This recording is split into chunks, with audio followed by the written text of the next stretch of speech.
That being said, we have a great panel that's coming up, which is the vendor management is now talent management. And that's going to be run by Diego, the CEO and founder of Creative Words. So he's going to be the moderator on this panel. You know, and I think it's actually really interesting. I'm quite curious about this panel because vendor management obviously, and is indeed, I agree 100%, synonymous with talent management. And I would even say that talent management is not just about fulfilling a role for a job, but actually, you know, it's an all-encompassing trait I suppose we would need or that we would look for the people that, you know, to be part of our team. So with that, I believe we have Diego with us. Yep. Hi there, Diego. How you doing? Hello, I'm doing great, Brian. Thank you. Excellent. So what I'll do is I'll allow you to introduce your panelists, and I will bow out, and I'll come back in probably with about 5 minutes left to the at the end of the panel. All right. Yeah, sure. Good luck, everyone. Enjoy, and I'm very much looking forward to hearing about it. Thank you, Brian. Thank you. So hi, everybody. I see my guests are already here. Hi, Jayme, Nora, and how are you today? Hello. Thank you. So I wanted to first thank you, Smartcat, for inviting me for to moderate this panel. Vendor management is something that I really care about. I think it's really strategic for all LSPs, so it's good to have you here. I will start asking Kate if she can launch our poll so we can understand how our audience is made, so that we can also adjust our questions and conversation on the composition of the audience, if it works. Great, we'll try and get that done for you. Okay, thank you. All right. Thank you. Maybe while we wait, we can start, and I would ask you to briefly present yourself and your company so that we don't lose time. We have only half an hour, so it's going to be quick. If you want to start, Jayme, what do you think? Absolutely, I'd be happy to. Hi, everybody. My name is Jayme DeSocio. I'm the Director of Partner Success at Welocalize. Welocalize is a language services provider. So I'll manage of language services from translation, interpretation, DTP, other types of engineering. We're a company of about 1,500 to 2,000 employees, depending on how you're counting. And we work with tens of thousands of partners all over the world. So this is a topic that is particularly important to me as our Director of Partner Success and working with our high velocity partners. Thank you very much. Nora? Hello, I'm Nora Zilahy. I'm Business Partner Manager at the espell, Translation and Localization, and I've been in this position for 5 years now. What I think is important from my background, and I like to mention, is that I'm a translator myself. I've been freelancing for 8 years before switching to espell. I had my own very small translation company for a while as well, and I find it important because I think my main role is to represent espell's interest towards the freelancers, but it's equally important to represent the freelancers' interests and points of view towards the company and within the company. And I think that this background has helped me very much in doing that, as I have personal experience in this. About espell, it is a leading Hungarian LSP. It's a premium language service provider. We work primarily for the international market and not only the Hungarian market. We've got a lot of clients from German-speaking areas, Austria, Germany, Switzerland, and we have enterprise clients. 80–85% of them are end clients, and they are very mature clients, meaning that they know a lot about the translation industry. So it's a different kind of cooperation with them. Thank you very much, Nora. Maybe Anne, you can talk about yourself, and then we can launch the poll.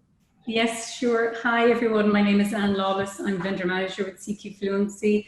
I've been with them about 2 years, but I've been in vendor management for more than 10 years. I've stopped counting there. CQfluency are a translation cultural adaptation company. We're based in New Jersey. It's a growing LSP. We mostly service healthcare insurance and life sciences markets, and our clients are major players in those fields. As I said, we're growing. We recently met the Inc. 5000 list for the 7th consecutive year. and we're also one of, we've also made top places to work in New Jersey 3 years running as well. I am based out of Austin, Texas, where I just recently moved, hence the bare walls. And before that, I was based in Galway, Ireland. Thank you very much. I wanted to thank you, Jayme, particularly for being here because she's on holiday. Thank you very much, Jayme. It was my pleasure. Yeah, Kate, if you are ready, maybe you can start, you can launch the poll. Thank you very much. We just want to understand a little bit how the audience is made. But we cannot vote. I would have voted, okay. It's just 3 more questions for you. I don't see replies coming, then I guess after we can wait some more seconds and then we can see the results. I suppose we're gonna have a mix of all of that, mix of freelancers, vendor managers, company owners, and many other roles, I guess. And I'm also sure we're gonna have different sizes. So, Kate, whenever you got some replies, we can just close and wait. Thank you very much. Oh, yeah. So we have majority is freelancers. And yeah. So I would say freelancers, company owners, some vendor management. Of course, individual businesses. I would say mid-sized companies. And the majority is working with direct customers. So that's important, I guess, for us. So thank you very much. I will close the window now. So I'm curious to know how vendor management or talent management is structured in your companies. You have all different names for your role, and this is already interesting. So maybe we go the other way around, starting with Anne this time. Yes, so we have the traditional name vendor management. Although I have to say I do love the image that community manager and partner success manager evoke. But yeah, we are we're a team that are set up to support the production side of CQfluency, so supporting project managers.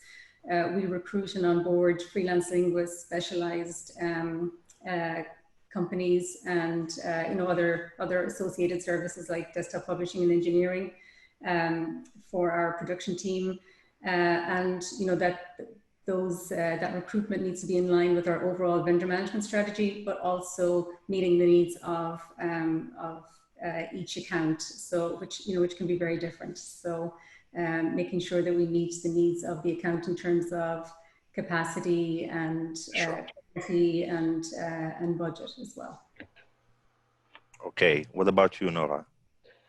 Well, at espell, the vendor management team is a very small team of 2 people, but this team is very much integrated, and we are in daily cooperation with the production teams within the company.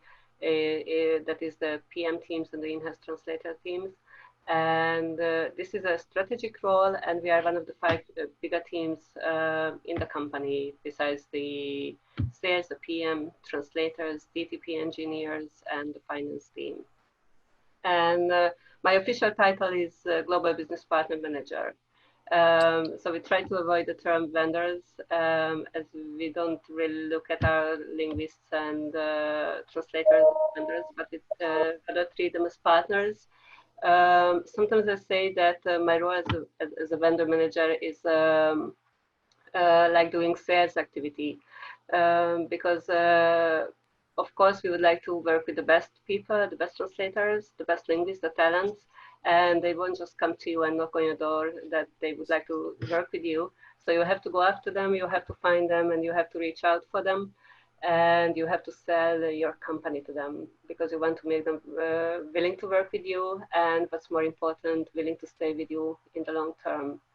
So that's what we are working on, and it is not a one-way relation, it's rather two-way relation that we very much depend on the input from our linguists and partners in our cooperation. Yeah, I totally agree with you. Absolutely. Jayme, I know that Welocalize is a more complex structure for vendor manager. Would you say something about that? Yeah, absolutely. Because we are a bit bigger, our setup is made to be able to support the bigger community that we have. So yeah, our community experience team includes all manner of talent managers. So this comes from our talent acquisition team, which is both corporate and freelancer based. As well as community managers and the partner success team, which is there to make sure that everybody we work with feels like they are a part of Welocalize, that we are one Welocalize, that they have a person who's sort of their agent here at Welocalize. So that would be anything from our platform development to making sure that they have all of the information that they need so that our freelancers can build projects or know how to use our system or get a payment update. So we have a team available 24 hours a day, 6 days a week. We're able to hand off any inquiries that come to us no matter where we are, so we can make sure that we're having a lot of availability for our people. And we also have a lot of information that we like to publish, whether it's newsletters, we have in-person meetups when the world was a different place, and we have a full service of self-service information that's available, so that way if you want to just quickly self-service how to do something, we're available. So the community experience team, of which I am running and a part of, is making sure that we have all of that available so you feel like you have every piece of information that is available. And we're talking with our internal teams so that way you're getting the most up-to-date information from all of the parties. So a little bit bigger. Yes. Yeah, absolutely. It's about a team of 50. Wow. Across all of the roles, from acquisition to being, you know, sort of your agents on the ground. That's quite big. I think shows how strategic the function can be. It's also how important we feel it is. Yeah, absolutely. You all kind of answered to that already, but so you have all three companies, you have a mix of freelancers and LSPs, right? Absolutely. I can see you nod, okay. Okay, and what's you have different sizes, different industry, you work in different industry. What's the main challenge that you face in your role? Let's start again from Jayme, if you want, or whoever wants to talk first. I'm thinking about that. Okay, maybe Nora? Okay, no, okay. Yes, please, you Nora. have the answer already. I thought you needed time. I did.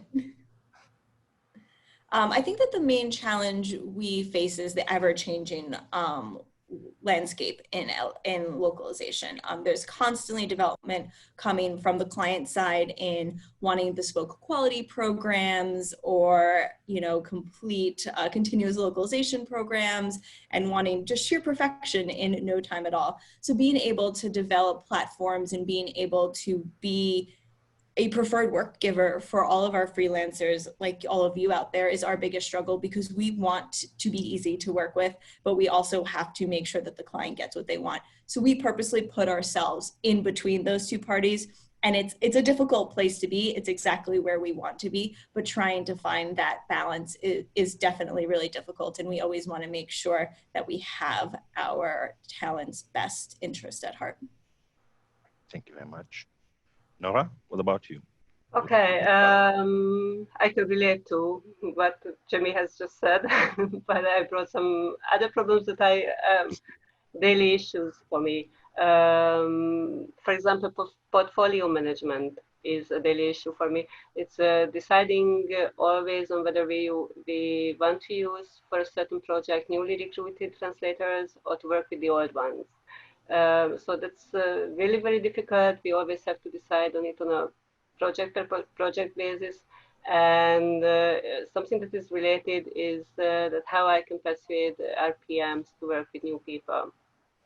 So these are important problems for me.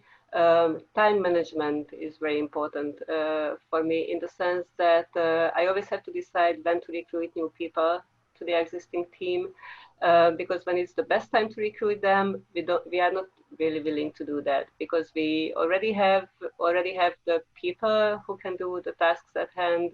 So we are not very motivated, but this is the best time when you can onboard new people, because you can put the safeguards in place that you need for involving new people. And when there is a peak and we are in a rush, it is the best. It is the worst time to include new people. But this is when you really need them. So that's always a struggle. And of course, there is the thing that we always have to adapt to the always changing market environment, which is becoming quicker all the time. There are new services requested from us, for example, multimedia services, continuous localization, post editing. They are always coming in more and more quickly. And a decision I have to make is whether I look for new people for these new kind of tasks, or whether I try to change the attitudes of the existing vendors, existing linguists. So this is a challenge as well. That's a big challenge, I would say. Very big one. Anne? Yes, I guess, very similar to what, what we've heard already. Very, very similar challenges. And I guess, certainly for us, one of the things we're trying to work on is, working with our production team on utilizing, some of the really great new linguists and LSPs that we onboard. It's trying to build up that trust between our team and the teams that we onboard. So it's being that middleman and, trying to work with maybe some of the less risk adverse PMs in trying to, successfully onboard people, because, we want to support people when they initially start working with us, so that they have the best experience as well, and they feel supported and that they want to work with us again.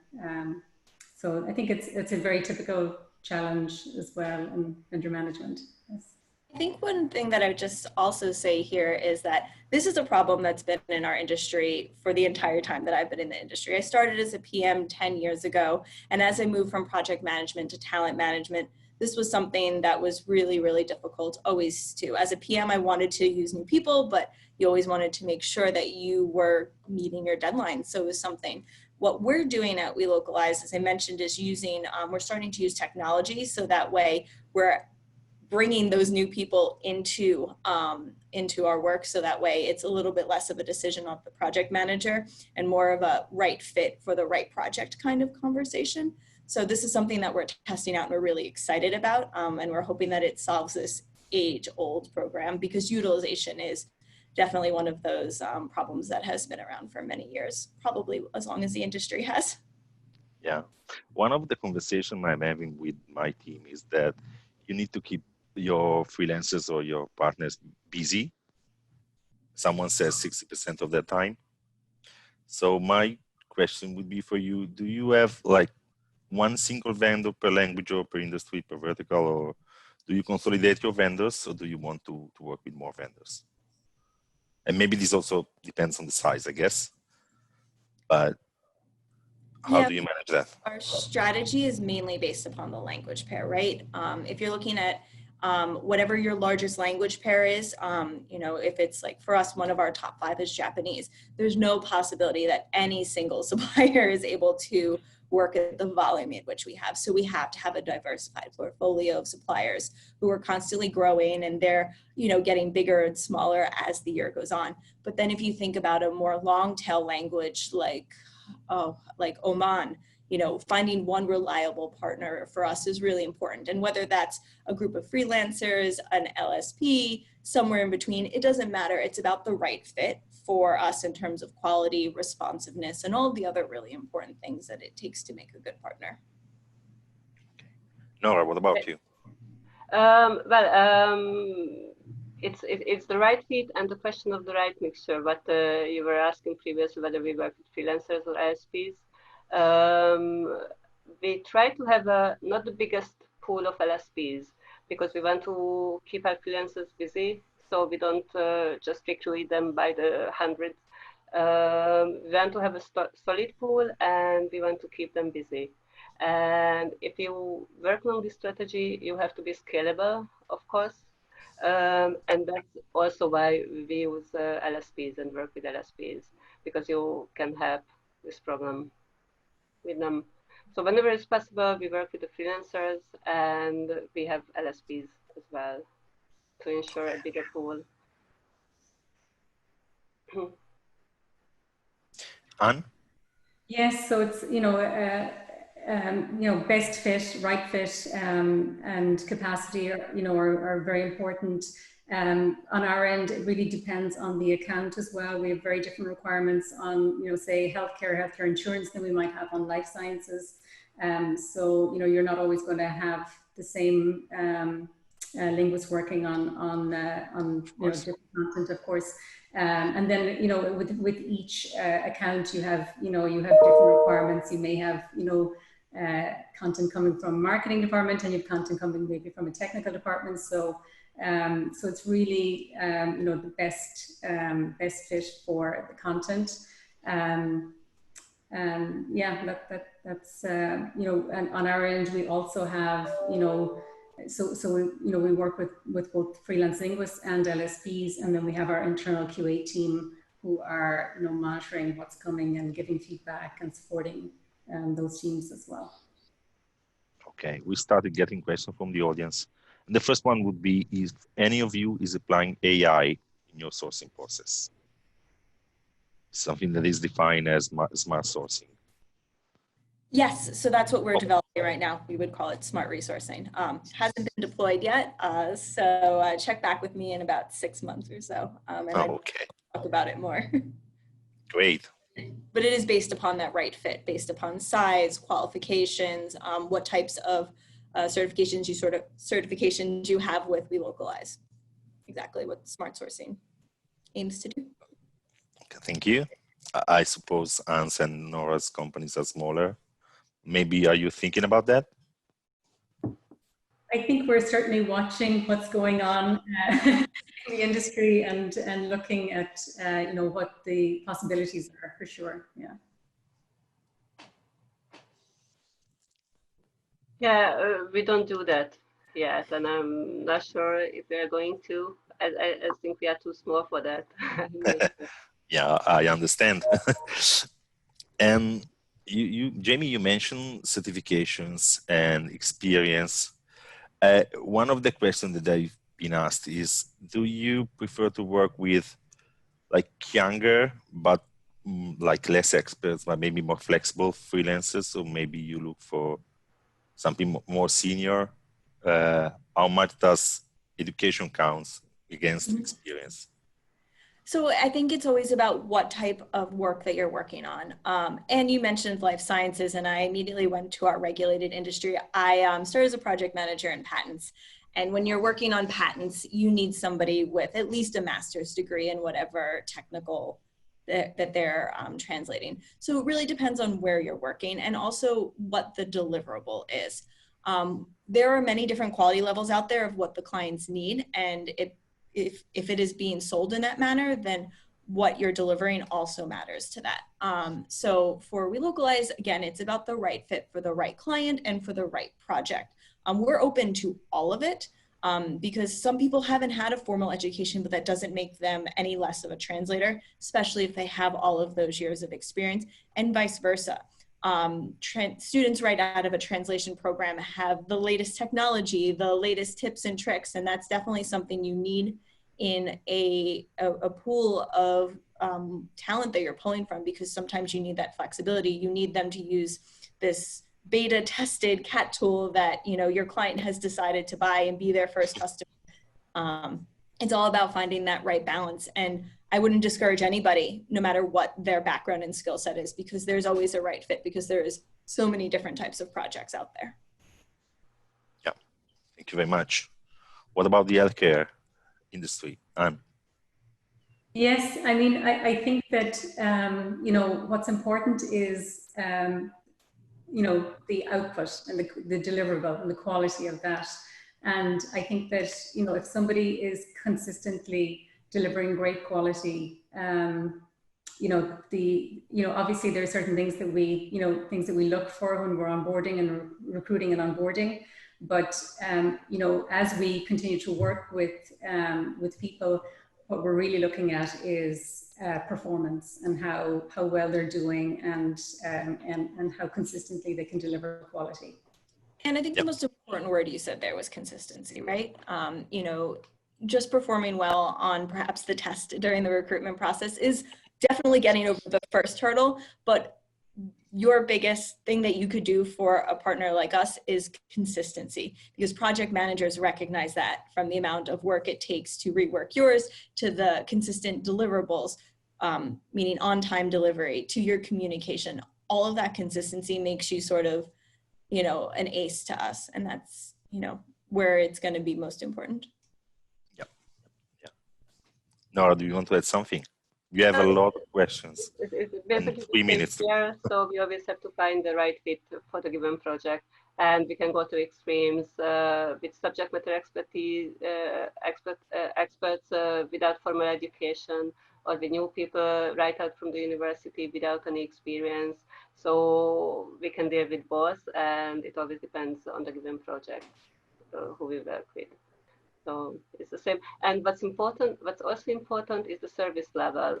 That should be very good in both cases. Even if you work with a translator who just newly came out of the university, or with somebody who's been in the business for several years, it's really important, and it's primarily important for the project managers, because they won't work with you if you are always late, if you don't answer to emails, or if you spam them with emails all the time and things like that. So the service quality is really important in both cases. Oh my God, I have so many questions. I'm so sorry. It's going to end in 3 minutes. It's crazy. It's like tons of questions. Maybe we can try and answer like offline. Maybe it's a huge amount of questions. I would choose just one randomly. Okay. Picking up what Diego just mentioned about linguists' age, what would you say? Would you say for that for post-editing, age is important, so it's a big factor? Like, so to say, younger people are best at post-editing. I'll just answer really shortly. We don't look at age. In the US, you can't put that on a CV, so age is not a factor at all. It is 100% the quality of your output. Okay. Yeah, I agree. I mean, we have so many people working with us that I have no idea, when they were born, unless I see a profile picture and can give a guess at it. And it doesn't really factor into disciplines at all. It's really, again, it's about performance and meeting quality standards and a lot of the things that we talked about earlier as well, just that whole responsiveness and consistency and all of that. Yeah. Again, it's only 2 minutes to go. I got a couple of questions about metrics that you use to assess and evaluate the performance of your resources. Could you just mention a couple very quickly? On-time delivery, quality. Okay. Consistency, I guess. I guess we all agree. Yeah, and responsiveness, I think, is very important to project. Yeah, to project managers. That's important. That's availability also. Yeah. Yeah. We have only 1 minute, but I've wanted to share your details if I found them. If you can see my screen, hopefully, these are the details to get in touch with Welocalize, CQfluency, and espell. Can you see that? We can, yes. Okay, good.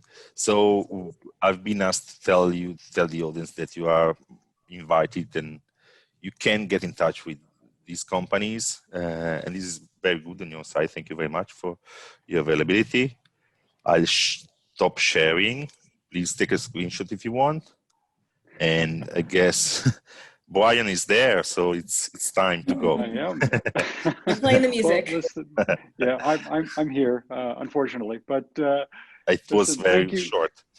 Yeah, it goes by quick. It goes by quick. Yeah. But thank you so much. That was great. Just by the number of questions that were coming in, obviously it's a topic close to people's hearts, and they have a lot of interest in how to select the right resources and whatnot. So I want to thank everyone for their input, their openness, transparency, and as well posting the contact information so you can provide some opportunity to the people that are watching. So thank you. Yeah, everyone. we'll continue Appreciate that. edition number 3, maybe. Yeah, hopefully. Yes. Hopefully. Thank you, I'm Jayme. sure we'll Thank you, have it. Nora. Thank you, Anne.